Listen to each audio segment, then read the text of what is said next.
अगर आप अपने दांतों को बचाना चाहते हो, सुरक्षित रखना चाहते हो, 100 साल तक अपने दांतों को खोखला होने से बचाना चाहते हो, आप चाहते हो कि आपके दांत हमेशा चमकते रहे, तो अपने खाना खाने के बाद सिर्फ एक टुकड़ा इसको चबा लेना अच्छे से। और ये खाना जो मैं आपको बताने वाला हूं वह आपके दांतों के लिए बहुत हेल्थी है, लंबे समय तक आपके दांतों को स्वस्थ रखेगा। यही नहीं, अगर आप अपने बच्चों को टिफिन देते हैं या खाना खिलाकर घर से बाहर भेज रहे हैं तो एक टुकड़ा खिलाकर जरूर भेजें। और आप भी अगर कहीं लंबे टाइम के लिए खाना खाने के बाद, यानी कुछ भी आपने खाना खाया उसके बाद आप बाहर जा रहे हैं तो एक टुकड़ा खाकर जरूर जाए। अब कौन सा ये फूड है, चलिए जानते हैं। अपनी दादी से या अपनी मम्मी से ये जरूर सुना होगा कि पहले जमाने में लोग क्या करते थे कि जब भी कोई मीठा खा के बाहर जाता था, छोटे बच्चे हो या बड़े हो, तो उनको ये बोला जाता था कि मीठा खा के बाहर मत जाना, कुछ नमक का लो नहीं। तो जो प्रेत आत्माएं होती हैं, बुरी आत्माएं होती हैं, वह आपका पीछा करने लगती है। तो इसलिए बच्चों को भी यह बताया जाता था कि सुनो, मीठा खा के बाहर मत जाना, नहीं तो बुरी आत्माएं पीछे आ जाएंगी, कुछ नमक खा लो। मैंने तो अपनी दादी से बहुत ज्यादा सुना है। मेरी दादी तो हमेशा मीठा खाने के बाद बाहर नहीं जाने देती थी। वह बोलती थी कुछ नमक खा के जाओ। तो ये कॉन्सेप्ट इसलिए नहीं था कि बुरी आत्माएं हमारा पीछा करती हैं या हमारे पीछे आने लगती हैं। वह इसीलिए था कि जब भी आप कहीं बाहर जा रहे हो तो पता नहीं वहां पर कितना समय लग जाए और आप कुछ खाकर ही जाते हो, पेट भर के जाते हो। खाली पेट तो बाहर कोई नहीं जाता, लेकिन अगर आपने मीठा खा लिया तो यह जाहिर सी बात है कि बाहर आप 2-3 घंटे रुकते हैं। वह मीठा आपके मुंह में रहता है तो आपके दांत खराब होने लगते हैं। इसलिए आपको बोला जाता था कि अगर बाहर कहीं जा रहे हो तो एक काम करो कि नमक का कुछ खा के जाओ या फिर कुल्ला करके जाओ। तो यह कॉन्सेप्ट इसी के पीछे था कि आपके दांत सुरक्षित रहेंगे। और खास करके जब हम बाहर जाते हैं तो बहुत सारी धूल मिट्टी, बाहर के बैक्टीरिया हवा में रहती है, तो उनसे आपके दांतों को बचाने के लिए ये आपकी दादी नानी ये कॉन्सेप्ट उन्होंने बताया आपको, और वह ये समझा नहीं पाती थी, इसलिए आपको ये बोल देती थी कि नहीं, भूत प्रेत आ जाएंगे, ताकि आप डर जाओ और ये चीज फॉलो करो। लेकिन अब एक चीज मैं आपको बताने वाला हूं कि अगर आप अपने बच्चों को टिफिन देते हैं या फिर अपने बच्चों के दांतों को सुरक्षित रखने के लिए ऐसा क्या खाना उनको खिलाए या फिर खुद भी ऐसा क्या खाना खाए जिससे आपके दांत हमेशा सुरक्षित रहे। अगर खराब हो चुके हैं तो वह ठीक होने शुरू हो जाए। कुछ ऐसे फूड मैं आपको बताने वाला हूं, और स्पेशल एक फूड है जो कि आपको दूसरे तीसरे दिन या हफ्ते में कम से कम 3-4 बार जरूर खाना चाहिए। और अगर हो सके, अगर आप डेली उस फूड को अपने घर में ला सकते हैं या बना सकते हैं, तो डेली आप खाना खाने के बाद एक टुकड़ा खाएंगे तो आपके दांत सुरक्षित रहेंगे। तो वह कौन सा फूड है, ध्यान से सुन लीजिए। उस फूड का नाम है पनीर। जी हां, आपने ठीक सुना। पनीर के अंदर प्रोटीन बहुत ज्यादा मात्रा में होता है। अब जैसे जो पनीर होता है उसके अंदर कैल्शियम भी अच्छी मात्रा में होता है और मिनरल्स भी अच्छी मात्रा में होते हैं, डेंसिटी में होते हैं। पनीर की सबसे बड़ी चीज ये होती है कि जब हम इसे खाते हैं ये आपकी दांतों की सफाई करने का काम करता है। जब भी आपने कच्चा पनीर खाया होगा, ध्यान से देखना, मैं वह वाला पनीर नहीं बोली कि कढ़ाई पनीर आप खा रहे हो, उसमें आपने करी इतनी ज्यादा डाल दी, चिकनाई इतनी ज्यादा डाल दी जितना उसमें पनीर है भी नहीं, फिर आप उसको रोटी के साथ खा रहे हो क्योंकि आपको पता ही नहीं चलेगा पनीर खाने के बाद आपके दांतों पर क्या इफेक्ट आया। लेकिन हां, जब आप कच्चा पनीर खाते हो तो आप देखना कि आपके दांतों पर ऐसा लगता है कि अंदर से जैसे आपने ब्रश कर लिया हो, एक सफाई जैसा महसूस होता है, फ्रेशनेस सी महसूस होती है। पनीर खाने के बाद तो अगर ऐसा लगता है कि आपके बच्चे मीठा दूध पीकर जाते हैं या कुछ ऐसी मीठी चीजें खाकर जाते हैं, तो बच्चों को जाने से पहले एक टुकड़ा पनीर का आप खिला सकते हैं। इससे आपके बच्चों के दांत सुरक्षित रहेंगे।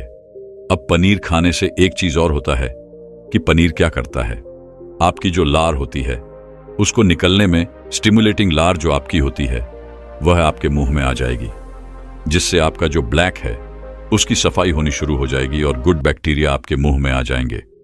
जो बैड बैक्टीरिया है वह वहां से निकल जाएंगे। तो इसलिए पनीर एक ऐसा फूड है जो आपकी दांतों की सफाई का काम करता है, और साथ ही साथ अगर उसमें मिनरल्स की कमी है, अगर आपके दांत डिमेनियासे का काम करता है, यानी उसमें मिनरल भी बहुत सारे होते हैं, इसलिए जब आप पनीर खाते हैं और वह आपके पेट में जाता है, अच्छे से डाइजेस्ट होता है, तो उसके खाने के बाद जब आपका जो पीएच है वह बनता है और आपकी लार के साथ मिक्स होकर आपके मुंह में आता है, तो उसमें मिनरल की क्वांटिटी बहुत ज्यादा होती है, जो कि आपके दांतों के लिए गुड मिनरल होते हैं, आपकी दांतों को रिपेयर करने का काम करते हैं। तो इसलिए मैं ये कहती हूं, पनीर खाओ, बच्चों को भी खिलाओ, आप उनको टिफिन में भी दे सकते हैं। और खास करके अगर सबसे एंड में आप खाएंगे, मीठा नहीं खाते हैं, तो कुछ जरूरत नहीं पड़ेगी कि आप उसको बार बार कुल्ला करें। आपके दांत वैसे ही सुरक्षित रहेंगे और अगर खराब हो चुके हैं वह भी रिपेयर होना शुरू हो जाएंगे। तो एक ये फूड हो गया कि अगर आप बच्चों को देना चाहते हो, बच्चों के दांत खराब हो रहे हैं, तो एक एक टुकड़ा ज्यादा पनीर एकदम से नहीं खिलाना है, क्योंकि पनीर पचने में थोड़ा सा हार्ड होता है, तो इसलिए उनका डाइजेशन भी अच्छा रहना चाहिए। आप उनको एक टुकड़ा पनीर खिला के भेज सकते हो जब घर से भेजते हो, या फिर एक टुकड़ा पनीर आप उनको टिफिन में रख के दे सकते हो। उनको इस तरीके से खिलाने की आदत डालिए तो उनके दांत सुरक्षित रहेंगे। अब आप ये कहेंगे कि सिर्फ पनीर ही है जिससे हमारे दांत सुरक्षित रह सकते हैं। मैं और फूड के बारे में भी आपको बताने वाला हूं कि कौन सा ऐसा फूड है जिसको खाने से आप अपने दांत बिना डॉक्टर के पास जाए भी लंबे टाइम तक सुरक्षित रख सकते हैं, अपने बच्चों के दांत को भी सुरक्षित रख सकते हैं और मजबूत बना सकते हैं। तो वह फूड देखिए कौन सा है। जितनी भी फाइबर रिच जो सब्जियां होती हैं, जिन्हें आप सलाद के फॉर्म में खाते हैं, तो वो फूड आपके दांतों को हेल्थी रखता है, आपके ब्लैक को हटाने का काम करता है। जी हां, ध्यान से सुन लीजिए। अगर ब्लैक पीलापन आपके दांतों में है, तो जितनी भी कच्ची सब्जी आप चबा चबा कर खाते हैं, वह आपके ब्लैक को निकालने का काम करती है, बैड बैक्टीरिया को वहां से हटाता है। तो इसीलिए अगर जितना सैलेड आप खाते हैं दिन में, वह आपके दांतों को बचाता है, सड़ने से बचाता है। अगर सड़ गए हैं तो वहां पर रिपेयर का काम करता है। आपके दांतों को क्रिमिनलाइज, क्योंकि उसमें मिनरल बहुत सारे होते हैं। जब आप कच्ची सब्जियां खाते हैं तो यह हो गया एक टुकड़ा किसी भी सब्जी का। आप खाना खाने के बाद आगे अपने दांतों की सफाई भी कर सकते हैं, तो उसे बहुत ज्यादा फर्क नहीं पड़ेगा, क्योंकि आपने एक दो टुकड़ा चबा चबा कर खाया है। इससे वहां पर लार्ज स्टिमुलेटिंग में आपने खा लिया है, तो उससे जो बैड बैक्टीरिया आपका मीठा खाने से आ जाता है, उसको वहां से हटाने का काम करता है। एक चीज और है, पालक। जब आप पालक की सब्जी खाते हैं, कुछ भी आप घर में बनाइए, लेकिन उसमें बहुत ज्यादा घी, तेल, मसालों का यूज ना करें। कम मात्रा में यूज करेंगे तो पालक की कोई भी सब्जी हो या सैलेड, आप उसको खा रहे हो या आप रोटी डाल के खाते हो, जितनी भी ग्रीन पत्तेदार सब्जियां हैं, वह आपके दांतों की सफाई का काम करती है। अगर कैविटी है और पालक आप हफ्ते में 2 से 3 बार खाते हैं, तो भी आपके दांत रिपेयर होना शुरू हो जाएंगे।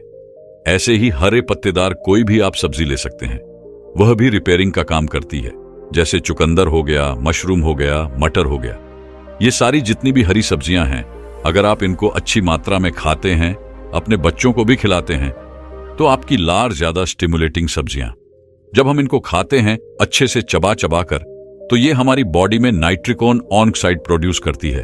और यह नाइट्रिकोन ऑक्साइड क्या करता है, हमारी ब्लड वेसल्स को हल्का सा ओपन कर देता है। ब्लड वेसल्स ओपन होने से ब्लड का सर्कुलेशन इंप्रूव होने लगता है, बढ़ने लगता है, और यह ब्लड का सर्कुलेशन पूरी बॉडी में घूमता है। अब जैसे कि आपकी लार ग्रंथियां हैं, जो आपका सलाइवा निकलता है। जब हम खाना खाते हैं, आपने चबा चबा कर खाना खाया है, खाना खाने के बाद भी आपने 1-2 टुकड़ा सैलेड का खाया है या पनीर का खाया है, या आप इसकी जगह पर फीका दूध भी ले सकते हैं। अगर दूध अच्छी क्वालिटी का आपके घर में है, मीठा मत डालिए। फीका दूध भी अगर लेंगे, वह भी आपके दांतों को बचाने का काम करता है। तो अगर दूध आपने पी लिया है, उसमें भी कैल्शियम की मात्रा, प्रोटीन की मात्रा ज्यादा होती है, वह भी आपके दांतों को क्रिमिनलाइज करता है, तो दूध भी आप पी सकते हैं। तो इससे क्या होता है, जो आपकी स्लेवरी ग्लैंड होती है, जो आपकी लार ग्रंथियां होती हैं, वो आपका ब्लड के साथ एक कॉम्बिनेशन उनका होता है। तो ब्लड से मिनरल लेके वह लार आपके मुंह में आ जाती है, और फिर क्या करती है, ये लार जब आपके मुंह में रुकती है, क्योंकि खाना खाने के बाद कम से कम 2 से 3 घंटा आप ऐसे ही रहे, कुछ भी ना खाएं, कुछ भी मुंह में ना डालें। अगर जरूरत पड़े तो 1 घंटे के बाद ही पानी पिए। 1 घंटे तक अपने मुंह को ऐसे ही आप, मतलब बिना खाएं पिए, ऐसे ही रखें, तो आपकी सलाइवा बहुत अच्छी तरीके से आपकी दांतों का रिपेयर करती है। और जब इतना मतलब मिनरल जो अच्छी मात्रा में आपकी लार में आता है, तो वह आपके दांतों की सफाई भी करता है, क्योंकि आपकी लार ही ऐसी है जो आपके दांतों को खुद ही हील कर सकती है। तो इसलिए जितनी अच्छी मात्रा में आपकी लार बनेगी और उसकी क्वालिटी बेटर होगी, उतने ही जल्दी आपके दांत ऑटोमेटिक रिपेयर हो जाएंगे। अगर खराब भी हो गए हैं तो वह भी ठीक हो सकते हैं। इसके साथ ही अब आप कहेंगे कि फ्रूट्स भी खा सकते हैं। देखो, जो फ्रूट्स चिपकने वाले होते हैं तो उनको आप अवॉइड कर सकते हैं। जो बहुत ज्यादा मीठे होते हैं उनको आप अवॉइड कर सकते हैं। लेकिन अगर आप खाना चाहते हैं तो खाइए, उसके बाद आप कुल्ला कर सकते हैं। मैं ये नहीं कहता कि बिल्कुल भी नहीं खाना है। कोई भी ऐसा फूड जैसे मिठाई ही लगा सकते हैं। कभी कभार खाने में कोई दिक्कत नहीं, बुराई नहीं, उसके बाद आप कुल्ला कर सकते हैं। पानी से भी कुल्ला करेंगे तो भी वही बात है आपके मुंह से, बस वह चीजें निकलनी चाहिए। और अगर आप पानी से तुलना नहीं करना चाहते तो जो चीजें मैंने आपको बताई, जैसे पनीर हो गया, दूध हो गया, या किसी सब्जी की कोई एक दो टुकड़ा हो गया, उसको बाद में चबा चबा के खा लीजिए, उससे भी दांत आपके क्लीन हो जाएंगे। अब तीसरी चीज, जैसे कि फ्रूट में आपको बता दूं, सेब हो गया। अगर एप्पल को आप छिलका सहित खाते हैं तो वह भी आपके दांतों की सफाई का काम करता है, क्योंकि उसके अंदर फाइबर बहुत ज्यादा होता है। इसी तरीके से अमरूद, स्ट्रॉबेरी, क्रेनबेरी, तो ये जितने भी वैसे फ्रूट होते हैं जिनमें हल्का खट्टापन भी होता है, मीठा पर गुड फाइबर ज्यादा होता है, तो वैसे फ्रूट आप ले सकते हैं, जैसे पाइनएप्पल, कीवी, ऑरेंज। इस तरह के फ्रूट भी आप खा सकते हैं। वह भी आपके दांतों के लिए बहुत अच्छे हैं। उनके अंदर विटामिन, मिनरल्स भी ज्यादा होते हैं। सबसे बड़ी चीज, अगर दांतों से ब्लड आता है तो उसके लिए विटामिन सी आपको अच्छी मात्रा में चाहिए। तो इसके लिए एक फूड आपको बता देता हूं। अगर आपके दांतों से ब्लड बहुत ज्यादा आता है, रात को सोने के बाद जब आप उठते हैं तो भी आपके दांतों में खून निकला हुआ आपको नजर आता है, तो आप आंवला जरूर खाइए, जिसको गूसबेरी बोलते हैं। ये आपके दांतों की विटामिन सी की जो कमी है, जिसकी वजह से करवी नामक बीमारी आपको हो जाती है। मसूड़ों से खून निकलना, मसूड़े फूल जाते हैं, तो विटामिन सी की कमी जितना जल्दी आंवले से पूरी हो सकती है, 2 से 3 आंवले आपको एक दिन में खाना है, उतनी जल्दी कोई भी विटामिन सी रिच फूड जो है वह पूरा नहीं कर सकता। तो उसके लिए आंवला सबसे बेस्ट है। आंवला को आप हल्का सा उबाल के भी खा सकते हैं, उसका जूस पी सकते हैं। मैं तो ये चाहता हूं कि आप फाइबर, अगर जूस पीना चाहते हैं तो विद फाइबर लेंगे, तो वह सबसे अच्छी बात, यानी आंवले को चबा चबा कर खाए। आप उसको अपने खाने के साथ भी खा सकते हैं और फिर देखना कि जो खून आने की समस्या है वह कितनी जल्दी ठीक होती है। दोस्तों, आज मैं आपसे एक नेचुरल सप्लीमेंट के बारे में बात करने वाला हूं, जिसको इस्तेमाल करके आप मुंह की लगभग हर बीमारी को बड़ी आसानी से ठीक कर सकते हैं। तो अगर आपको ओरल हेल्थ से रिलेटेड कोई भी प्रॉब्लम है, मुंह से बदबू आती है, मुंह में छाले होते हैं, मसूड़ों से खून आता है, मसूड़े सूजे हुए हैं, कैविटी हो या दांतों में दर्द रहता है, तो एक बार इस नेचुरल सप्लीमेंट को इस्तेमाल करके देखें, आपको बहुत फायदा होगा। यह सप्लीमेंट आपको मात्र 10 रुपए में किसी भी केमिस्ट की शॉप से मिल जाएगा। आइए तो फिर बिना किसी देरी के शुरू करते हैं दोस्तों। जिस नेचुरल सप्लीमेंट की मैं बात कर रहा हूं वह है लौंग का तेल। लौंग एक मसाला है जो लगभग हर भारतीय किचन में मिल जाएगा, या आप घर पर भी बना सकते हैं। वैसे जैसे मैंने आपको कहा, यह आपको किसी भी केमिस्ट की शॉप से बड़ी आसानी से मिल जाएगा। दोस्तों, लौंग के तेल में एक कंपाउंड पाया जाता है जिसे इजुनल कहते हैं। इजुनल ही कारण है कि लौंग का तेल न सिर्फ आयुर्वेद में बल्कि ट्रेडिशनल चाइनीज मेडिसिन में स्किन प्रॉब्लम से लेकर बढ़ी हुई ब्लड शुगर को कम करने में भी काम आता है। होसोनॉल की पोटेंसी को देखते हुए मॉडर्न स्टडीज भी आज इसकी इफेक्टिव को मानती है। आज हम बात करेंगे कि क्यों लौंग तेल मुंह की सभी प्रॉब्लम्स के लिए बेस्ट नेचुरल सप्लीमेंट है और इसे कैसे और कितनी मात्रा में यूज करना चाहिए। दोस्तों, मुंह की देखभाल जितनी जरूरी है उतना ही लोग इसे नजरअंदाज कर जाते हैं। सर्वेस बताते हैं कि 46% लोग ओरल हेल्थ को लाइटली लेते हैं।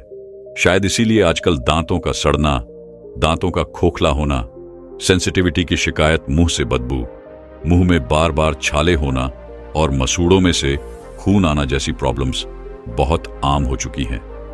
वर्ल्ड हेल्थ ऑर्गेनाइजेशन के हिसाब से भारत में 95% लोगों को दांतों और मसूड़ों के रिलेटेड कोई ना कोई दिक्कत जरूर रहती है।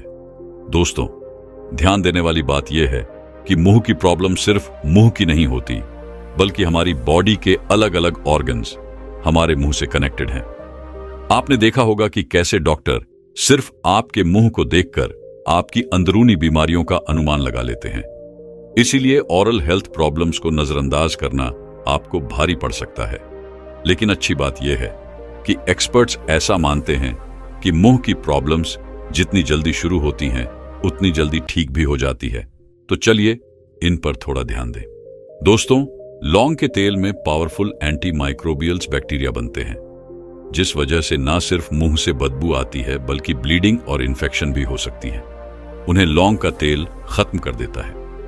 एक स्टडी हुई जिसमें यह देखा गया कि जिन लोगों ने 21 दिन तक लौंग के तेल से माउथ वॉश किया, उनके मुंह में न सिर्फ हार्मफुल बैक्टीरिया कम हो गए बल्कि दांतों पर चिपका प्लाक भी घट गया और गमस पहले से ज्यादा हेल्थी हो गए। आपको जब भी माउथ वॉश करना हो तो पानी में सिर्फ 2 बूंद लौंग की तेल की डाल लें और इस पानी को अच्छे से मुंह के हर हिस्से में घुमा लें और कुल्ला कर दें। आप मुंह में ताजगी महसूस करेंगे। दोस्तों, मार्केट में मिल रहे महंगे पोलोजीएल बेस्ड माउथ वॉशेस को अब हाथ जोड़ो, जिन्हें नियमित रूप से यूज करने से साइड इफेक्ट्स होते हैं। ऐसी मॉडर्न साइंस भी आज मानती है इन केमिकल माउथ वॉशेस के रेगुलर इस्तेमाल से आपके मुंह में ड्राइनेस हो सकती है, बर्निंग हो सकती है और छालों की प्रॉब्लम भी हो सकती है। दोस्तों, आप शायद जानते ही होंगे कि दांतों के दर्द के लिए हमारे बड़े बूढ़े लोग लौंग का तेल लगाने की सलाह देते रहे हैं, भले ही उन्हें इसके पीछे की साइंस ना पता हो। लेकिन यह नुस्खा कारगर है, ये वह जानते थे। आज मेडिकली यह बात एस्टैब्लिश हो चुकी है कि लौंग का तेल एक नेचुरल है, जिस वजह से अगर आपको दांतों या मसूड़ों में किसी भी तरह का पेन हो तो 2 बूंद लौंग के तेल को कॉटन पर लगाकर उसे उस एरिया पर लगा लें। जब आप ऐसा करेंगे तो लौंग का तेल उस एरिया को सुन्न कर देता है, जिस वजह से कुछ ही सेकंड्स में दर्द से रिलीफ मिल जाता है, और वह भी बिना साइड इफेक्ट्स के। दूसरा लौंग तेल क्योंकि एंटी इन्फ्लेमेटरी होता है, तो यह एक नॉर्मल पेन की तरह सिर्फ दर्द को ऊपर ऊपर से ही ठीक नहीं करता बल्कि अंदर से हुई इन्फ्लेमेशन को सही करता है। अगर आपको अक्सर ही मुंह के छाले हुए रहते हैं तो लौंग का तेल एंटी इन्फ्लेमेटरी होने की वजह से आपको जरूर इस्तेमाल करना चाहिए। आप इसे ईज अमाउंट वॉश यूज कर सकते हैं या फिर अपने टूथपेस्ट पर ही लौंग के तेल की 1 बूंद डालकर नॉर्मली ब्रश कर सकते हैं। आप सोच रहे होंगे कि लौंग का तेल तो हर हर्बल टूथपेस्ट में होता ही है, तो अलग से क्यों इस्तेमाल करें? बात सही है, लेकिन फर्क है। क्वांटिटी का टूथपेस्ट में बहुत ही कम क्वांटिटी में ही लौंग का तेल होता है, जिस वजह से उसका पूरा असर नहीं मिल पाता। दोस्तों, लौंग के तेल में जबरदस्त एंटीऑक्सीडेंट्स हैं, जो महंगे से महंगा टूथपेस्ट भी आपको प्रोवाइड नहीं कर सकता। एंटीए और एक्सीडेंट सेल्स के अंदर ऑक्सीडेटिव डैमेज करने वाले फ्री रेडिकल्स को मारते हैं, जिस वजह से आप इन्फेक्शन से लेकर माउथ कैंसर जैसी गंभीर बीमारियों से बच जाते हैं। स्टडीज में हैरान कर देने वाली बात सामने आई कि जो लौंग के तेल में मौजूद यूजिनॉल होता है, वो विटामिन ई के कंपैरिजन में 5 गुना ज्यादा इफेक्टिव है, एंटीऑक्सीडेंट है। अगर आपको आइडिया ना हो तो मैं बताता चलूं कि विटामिन ई को सबसे शक्तिशाली एंटीऑक्सीडेंट्स में से एक माना जाता है। स्टडीज में देखा गया कि लंबे का तेल उपयोग करने से ट्यूमर की ग्रोथ रुक जाती है और कैंसर सेल्स मरने लगते हैं। अब यह तो स्पष्ट है कि लौंग का तेल बहुत फायदेमंद है, लेकिन फिर भी यह सवाल रह जाता है कि इसको कब, कैसे, कितना इस्तेमाल करें ताकि पूरा फायदा मिले। एक तो आप इसे माउथ वॉश की तरह यूज कर सकते हैं। आप एक बोतल में 10 बूंद लौंग का तेल मिक्स करके अपने बाथरूम में रख लो। जब भी माउथ वॉश करना हो तो इसे ही यूज करो। दूसरा, टूथपेस्ट पर ही इसकी 1 बूंद डालकर नॉर्मल ब्रश कर सकते हैं। फिर आप थोड़ा सा टूथ पाउडर ले लें और उसमें सरसों का तेल या नारियल का तेल मिक्स कर लें। अब इसमें 2 बूंद लौंग का तेल की मिला लें। अब इसको उंगली से ही मिक्स करके पेस्ट बना लें और अपने दांतों की हल्के हाथों से हर तरफ से मसाज कर लें। दोस्तों, यह तरीका बहुत इफेक्टिव है। थोड़ा जलेगा जरूर, लेकिन घबराएं नहीं। लौंग का तेल तीक्ष्ण होता है, जिस वजह से अंदर तक पेनिट्रेट करके गंदगी बाहर निकाल देता है। आप महसूस करेंगे कि सलीवा ज्यादा बन रहा है। यह सलीवा बेसिकली मुंह का गंदा पानी होता है, जिसमें दांतों में सड़न पैदा करने वाले बैक्टीरिया होते हैं। थूक दें और फिर नॉर्मल पानी से तुलना कर लें। मुंह इतना फ्रेश महसूस होगा कि बड़े बड़े माउथ वॉश इसके आगे फीके पड़ जाएंगे। दोस्तों, लौंग के तेल के कोई साइड इफेक्ट्स नहीं होंगे। अगर आप आप इसकी क्वांटिटी का ध्यान रखें। लौंग का तेल बहुत तेज होता है, इसलिए एक बार में इसकी 2 से 3 बूंदें ही काफी है। दोस्तों, ये तो हुए लौंग के तेल के ओरल हेल्थ बेनिफिट्स। अब बात करते हैं कुछ बोनस बेनिफिट्स की। अगर आप इस लौंग के तेल की 2 बूंदों को आधा गिलास पानी में मिक्स कर लें और इसे रोज सुबह उठकर खाली पेट पी लें, तो आपको इससे बहुत फायदे मिलेंगे। सबसे पहले तो आपकी पाचन शक्ति बढ़ेगी। पेट में अल्सर हो तो उसमें आराम आने लगेगा। लौंग का तेल क्योंकि इंसुलिन की प्रोडक्शन को बढ़ाता है, इस वजह से ब्लड शुगर नीचे आएगी। यह खून को नेचुरली पतला करता है, जिस वजह से आर्टरी में ब्लॉकेज नहीं होती। इसे आप सर दर्द या पेट दर्द के टाइम पर भी नेचुरल पेन किलर की तरह इस्तेमाल कर सकते हैं। दोस्तों, लौंग को सब्जी या चाय में डालकर पीना और लौंग का तेल इस तरीके से इस्तेमाल करने में बहुत फर्क है। 15 दिन लगातार पी ले काफी है। दोस्तों, मैं उम्मीद करता हूं कि यह कहानी सुनने से आपके जीवन में अच्छे बदलाव आए होंगे। आपको इस वीडियो से क्या सीखने मिला, ये कमेंट करके जरूर बताइए और अपने परिवार, स्विंगल दोस्त या आपके करीब इंसान के साथ ये कहानी शेयर करके उन्हें भी इस ज्ञान से परिचित करवाए। बाकी अगर आपको ये वीडियो दिल से अच्छी लगी हो तो ही इस वीडियो को लाइक कर देना, और आपने अब तक इस चैनल को सब्सक्राइब न किया हो तो चैनल को सब्सक्राइब भी जरूर कर देना। आपका हर दिन शुभ हो और खुशियों से आपका जीवन भरा रहे। धन्यवाद। नमो बुद्धाय।